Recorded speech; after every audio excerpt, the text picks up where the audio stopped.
thought we fixed some problems that we had at Florida tonight. I thought we talked a lot about trying to win the first and last 4-minute wars of the first half and second half. We had a problem closing the half at Florida, opening the second half at Florida. We did that. We won.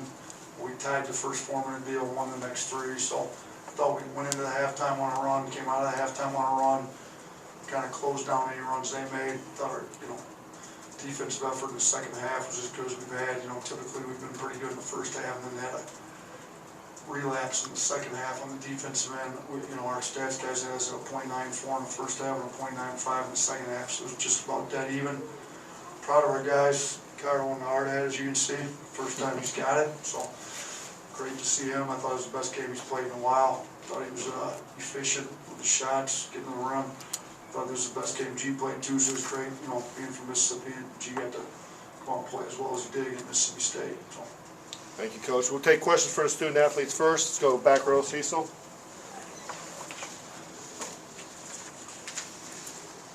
For Galin, first, just your reaction to the win, since you're from Mississippi, and second, your reaction to out-rebounding to the game, which was sort of a priority, I think, talking to Coach yesterday. It was a big time win for us, especially coming out the Florida loss.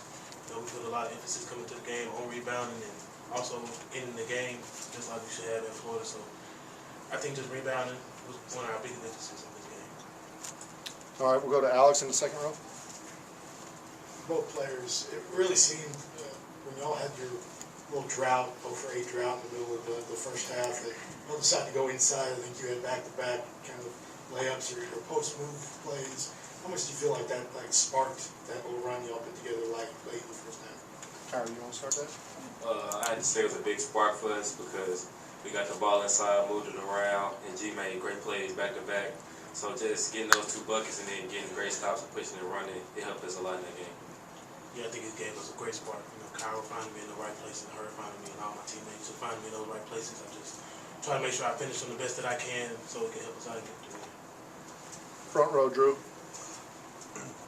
First for Galin, I think they are a big front line. Reginald Perry, he fouls out. Abdullah Boo, you guys did a good job against them. Was that the emphasis to be really aggressive tonight and try to get them out of the game? Definitely. They were 2 really good players, especially on the board, so we had to make sure that all our bigs and especially our guards also help us out down there, just get them out of there and get the boards. And then this is for Kyra. I know it was frustrating losing the Florida game. Was there an emphasis in practice on finishing at the rim? Because you guys really attacked aggressively tonight. You missed some opportunities in Gainesville. Yeah, I had to say that was a big focal point on the team. I just have to say it for myself as well. Every day after practice, going up to this game, I just worked on finishing my overall game, and I'm glad to carry it over to this game. Okay, we'll do a couple questions here. Let's start with Michael, and then we'll go to Tony. They cut the lead down to 58-52 in the second half. I think there was a momentum was going their direction. What changed at that point for you guys?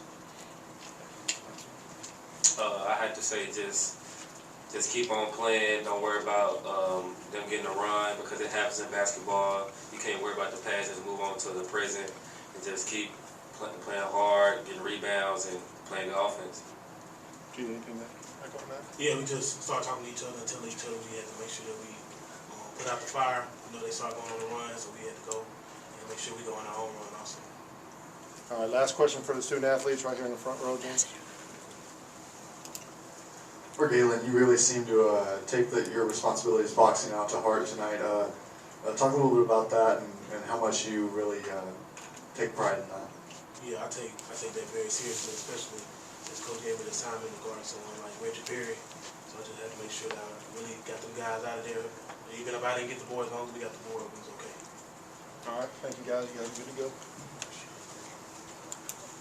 All right, we'll go ahead and take questions for Coach Oats. We'll start in the back row with Cecil.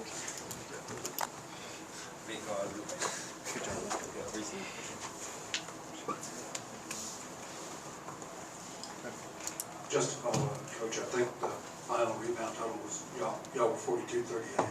Yeah. Out rebounded them by 4. How much emphasis this week? I know we talked about it on Monday, but how much emphasis this week was on keeping them off the glass and being able to do it with lot of times with a smaller lineup.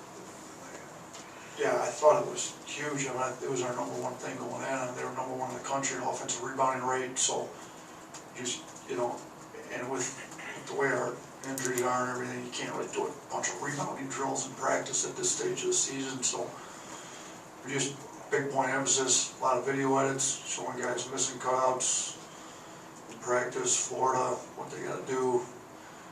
I thought John Petty really stepped up, you know, we kind of challenged him, like he told me going in, he said, Coach, go back and watch the video, you're not gonna see my guy get one offensive rebound this whole game, so I think we had a lot of guys with that mindset. I mean, JP's wanting to make it a little bit more vocal.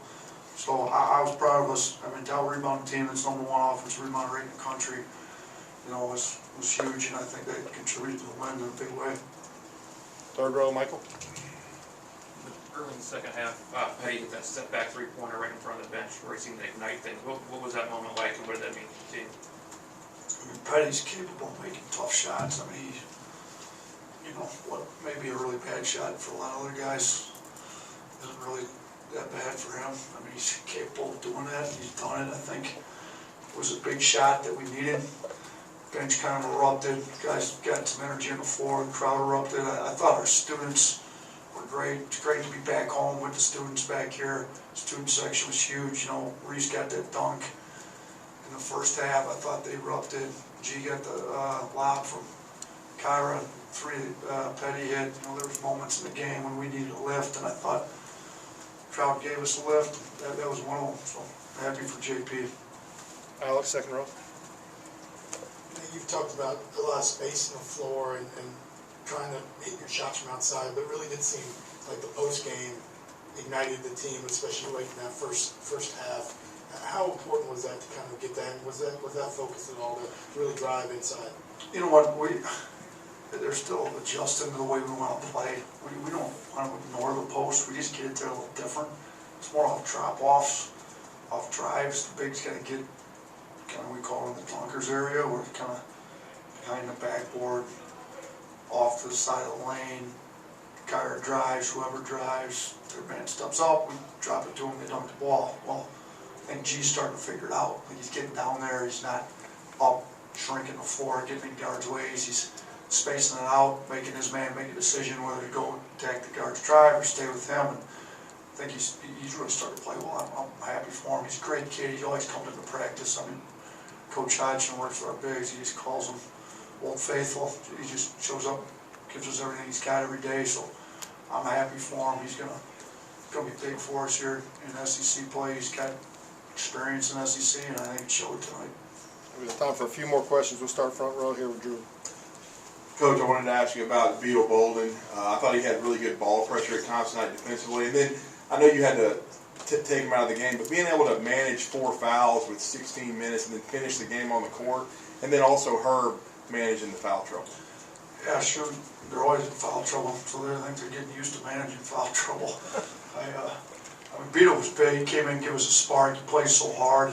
Just got to learn how to play hard without fouling. You know, at West Virginia, he pressed and everybody fouls, so the referee gets a little bit of foul fatigue. They quit calling him. Well, you don't seem to get that around here. Every time you put your hands on it, it's a foul, so he's got to keep his hands on people. But it would have been nice to have him for a few more minutes. But I think, you know, I was happy for guys like Jalen Forbes came in, gave us 10 minutes tonight.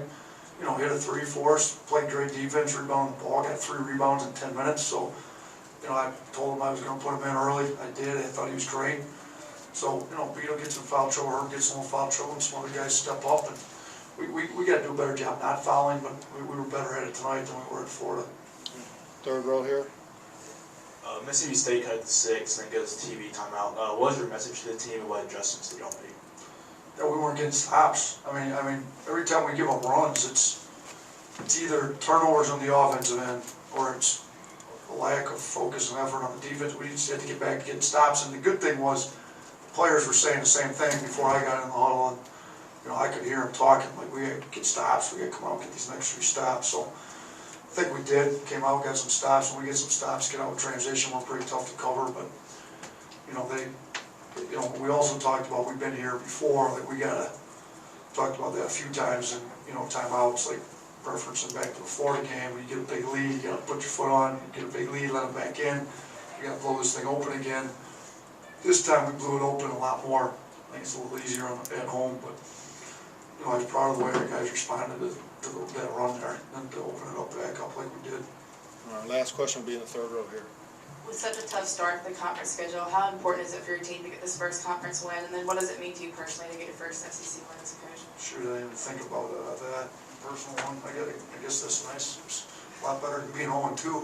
Sure you that. But I mean, this was huge. You look at, and we're telling our guys we just got to take them one at a time. We don't want to know one possession at a time. But you know, if coach, you got to look at the schedule. But you know, we got at Kentucky, Auburn at home. Auburn's, you know, still one of the 2 undefeated teams in the country. That's not going to be an easy one. Playing at Kentucky's not easy.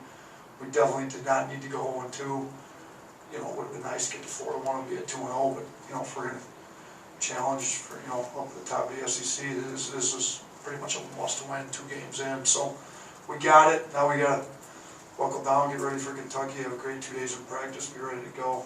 But, you know, I'm happy with the guys' effort. Shoot. I guess it's nice to get my first SEC win, so thanks for reminding me. All right, thank you, Coach. Appreciate it.